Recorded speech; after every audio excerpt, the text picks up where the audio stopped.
not expect that plot twist at all. Okay, so let's backtrack a little bit. The basics. Okay, so we find out that Ymir is technically still alive due to the fact that she was able to become a Titan. Her injuries, she's able to survive her injuries.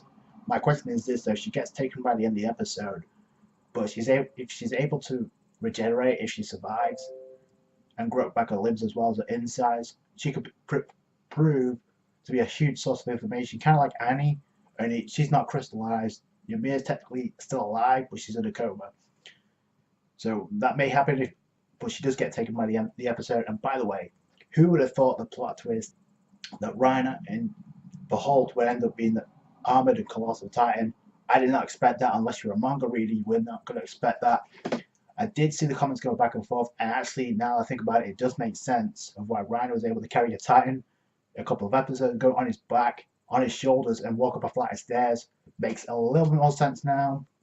The fact is, they were looking to complete their mission. It's not like they were going around looking to kill anybody. Anyway, we get a conversation between Krista and Hanji, and Krista's bringing up the fact how Ymir can be trusted because technically she's able to go Titan. She could be a huge ally once she recovers, if she recovers. But the fact we should be able to trust her because she fought to the very end to protect us. And Hanji says, yes, I hope we can get along so we can find out a great deal. Yeah, she did kind of keep it to herself that she was a Titan, but she said she didn't do it to try to cover her own back. She did it trying to cover somebody else's. So that's her way of saying, oh, she did it for the sake of Krista.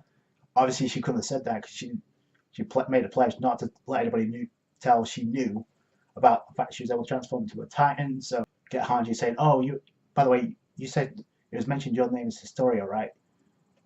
Historia. So apparently they're a family of nobles. So maybe we'll find out a little bit more about why she knows a little bit of information about the walls.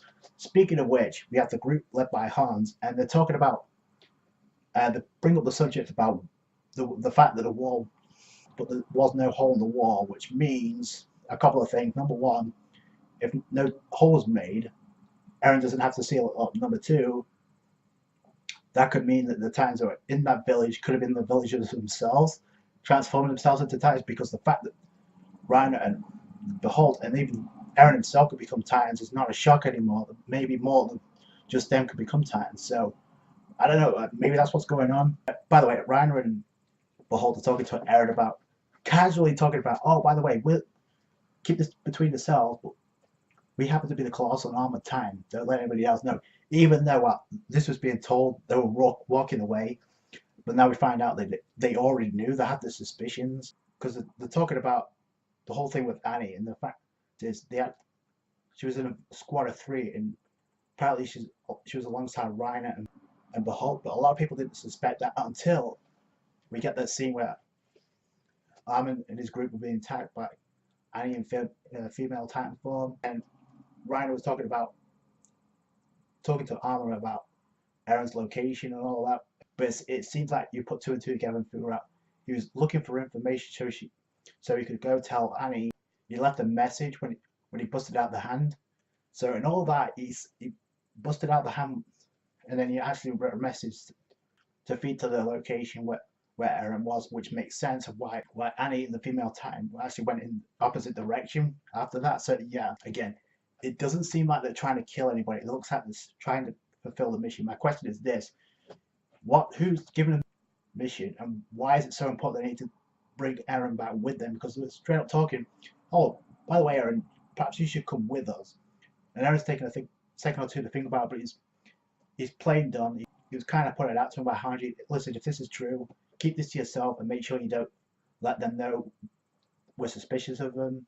So Eren's kind of applying that, oh, you're just talking nonsense because you've had a hard time, so you're not really a Titan. And that ends up what triggers him.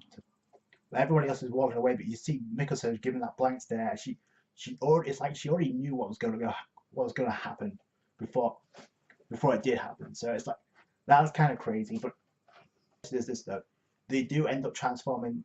Also, by the way, we should end this now. So they end up transforming into a colossal Titan.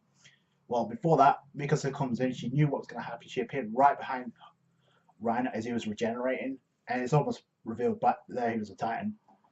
She comes in, she slashes the arm, and then she slashes Behold in the throat.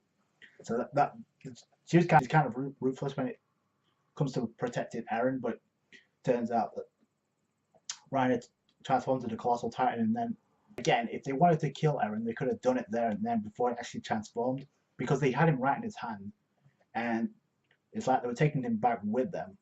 They end up going for Ymir, but they don't kill her either. So it's like, what's going on here? Back to somebody who's responsible for giving these missions out. Is it the Beast Titan or is it somebody else? So it's like, I hope we get that answered in due time. And by the end, Eren just goes Titan form. It's like, you damn traitors.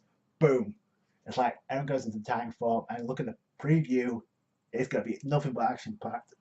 It looks like it could be bad for him because it is 2 against 1. So my question is this: is Mikasa going to join the battle? Because there's a bunch that could back him up, but that could be a mismatch.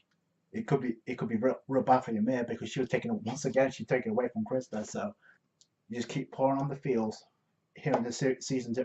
And again, season 2 looks like it'll be better than season 1, which is crazy considering that season 1 was 24 episodes. So I can't wait for the fight between the Colossal Titan and Eren, because it is in the opening, so that makes even more hype. And the fact we're only halfway into season 2 now, so that's going to be crazy. So I can't wait for that. That's it from me. Thank you so much for watching. If you enjoyed this review, give it a thumbs up. I appreciate that. Don't forget to comment down below your thoughts about the episode, the plot twist at the end. Subscribe to the channel for more Attack on Titan. Catch you guys later. Thanks, guys. Bye.